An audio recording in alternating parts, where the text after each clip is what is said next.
সব আমল বরবাদ। সারাদিন দরুদ পড়ো, নামাজ পড়ো, পর্দা করো, হালাল খাও, কিন্তু সেজদা দিয়া বটগা ছেড়ে দাও। সেজদা যদি মাজারে কবরে দাও, তোমার জিন্দেগির সব আমল বরবাদ, সব আমল বরবাদ। রজবের বরকত দেখতে দেখতে 23 দিন চলে গেল, রজবের খবর নাই। জিগাইলি কয় বাড়ি পড়ো না কেন, নেই।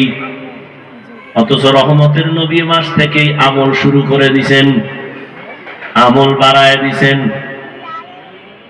আর আপনাকে চিন্তা নাই যে না আমরা তো বরাতের রাত্রে মসজিদ সারা রাতের জন্য ফিরি, ওদিন সারা রাত বয়ে বয়ে কাটাবো, নামাজ না পড়লো বয়ান টয়ান শুইনা মোটামুটি ওই রাত্র আর ঘুমাবো না, ভ্যান রিক্সা এদের রিজার্ভ করে ফেলেছি, সারা রাত ওয়ার্কিং করবো এলাকায়, আর ডেকসেট বাজাবো, আর যত আকাম কুকাম আছে এটি করবো। আল্লাহ হেদায়েত দান করুন। তাহলে রজব